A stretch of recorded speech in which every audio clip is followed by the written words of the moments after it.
Hello, Wesley Sykes here, managing editor of Training and Conditioning, and today I'm joined by the president and co-founder of the Banned Substance Control Group, Oliver Catlin, to discuss supplement regulation within the sports news cycle. So thanks so much for joining us today, Oliver. How are you doing today? I'm doing great. Thanks so much, Wes. Looking forward to chatting about these topics with you. Yeah, absolutely. Now, there was a recent statement from the NCAA's Committee on Safeguards and Medical Aspects of Sports, so I think that's the CSMAS acronym there, that supports the removal of cannabinoids from its banned substance list. Can you share some insight into why the NCAA committee might be in favor of this, and then maybe compare and contrast some other athletic organizations, the IOCs, the NBAs, the NFLs of the world, and how they stand on CBD and even THC use?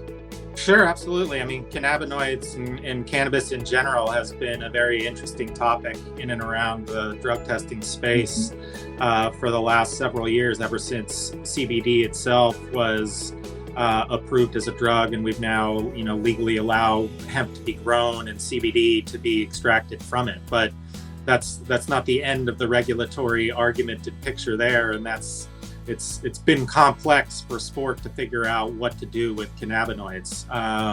The NCAA has typically been fairly conservative in its approach to cannabis, but they have been making changes in their program recently and making the rules a little bit more lenient in recent history. And this latest step is the CSMAS committee is supporting the potential removal of cannabinoids altogether from the testing profile, which would be an enormous step.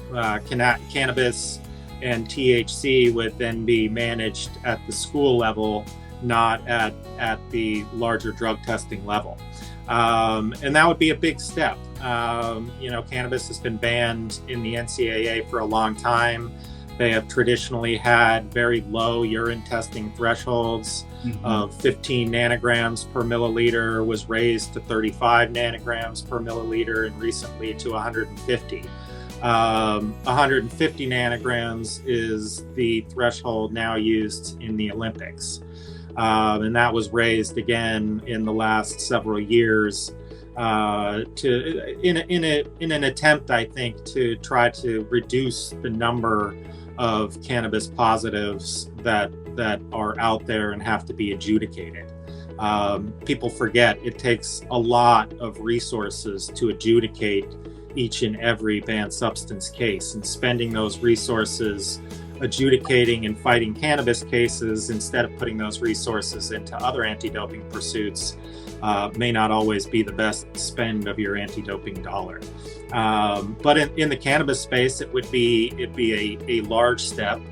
The professional sport realms have been similarly adjusting their policies towards cannabis. The MLB took a big step recently and removed it from their testing protocol. It's now treated more like alcohol abuse, and there's treatment protocols and so forth associated with it, but not the harsh sanctions that were associated with drug testing policies or positives. And you're seeing similar attitudes that have developed in other realms of sport. The NFL has raised their threshold to 150 nanograms per mil as well. They reduced the amount of testing that they do for THC and are now just doing that once a year at the start of training camp. The NHL in hockey tests for it, but just to be aware, if there's abuse, they don't apply any penalties to THC positives. So, really this would bring the NCAA more in line with how cannabis is treated in and around the professional realms of sport in the US. The interesting thing, however, is there's still a huge difference in how the Olympics treats it. And I'm always interested in that. NCAA athletes are obviously, they may be going to compete in the Olympics or professional ranks in the future. And the differences between how drugs are treated, not just cannabis, but other drugs, is fascinating. In the Olympics today, there's been an exception made for CBD, but other cannabinoids are still prohibited.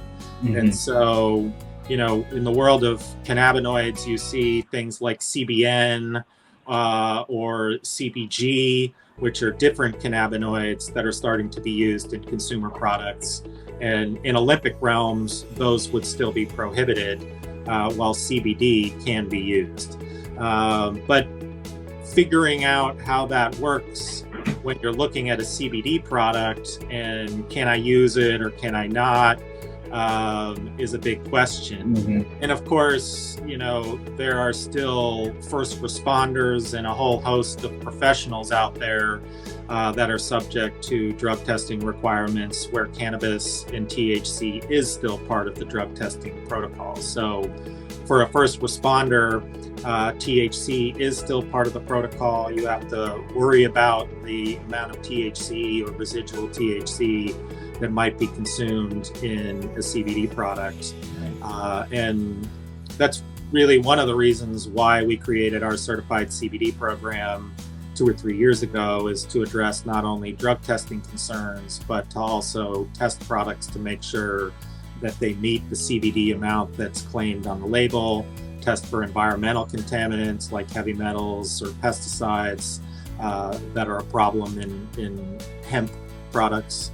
Obviously, those things can infiltrate those products through the growth process. And we also do a manufacturing quality control process review to ensure that the process behind creating the product is a good one. So those are just some of the things to think about in and around the realm of cannabis these days, as it continues to be treated differently in the realm of sport drug testing. Absolutely. And while CBD and cannabinoids are growing in acceptance, nootropics are on the rise as well. So what advice do you have for athletes when choosing nootropic products, which ones to use and how they may or may not interact with any supplement use that you may be using? Sure. Nootropics is a fascinating realm. These are cognitive enhancement, brain health, brain support products. And unfortunately, the nootropic realm is ripe with pharmaceutical drugs that have creeped in and shown up as ingredients. And those are sold, or they're competing next to herbal products and others that are legitimate dietary supplement products. And the whole dietary supplement industry in the US was set up to separate drugs and dietary supplements. You're not supposed to be allowed to use something that's been approved as a drug as a dietary supplement ingredient. And in the nootropic space, you see that fairly commonly. For example, a substance like Noopept was developed in Eastern Europe as a pharmaceutical drug, actually for the performance enhancement of cosmonauts in Russia. And that happens to be one of the most common nootropic ingredients out there today. And while some of these drugs may have been studied and their efficacy and safety may have been studied for the purpose at hand, they're not designed to be stacked. They're not designed necessarily to be used in the higher doses that we're seeing today recommended in dietary supplements. And at its foundation, these drug ingredients are illegal dietary supplement ingredients and should not be appearing or should not be sold in that marketplace. So we're trying to do more research and focus more on those topics ourselves to keep the dietary supplement industry to products that are legal and legitimate, and ensure that some of these pharmaceutical drugs don't creep into it and cause health issues or other concerns, positive drug tests down the road. All right, that is all the time that we have for now. So I'd like to thank Oliver for his time. If people want to learn more about the Banned Substance Control Group, where can they find that information? Where would you point them to? Sure, yeah, our website is all available online. You can actually search any of our programs by lot number, product, keyword, etc. in our search box. You can reach out to us directly through the website and our phone numbers, but we're happy to help, whether it's to get your product certified or help answer any questions about CBD, cannabis, or any other dietary supplement issues that you might have. So please use us as a resource. All right, thank you very much. And for Oliver Catlin, I'm Training and Conditioning Managing Editor Wesley Sykes. And have a great rest of your day. Thanks. Take care.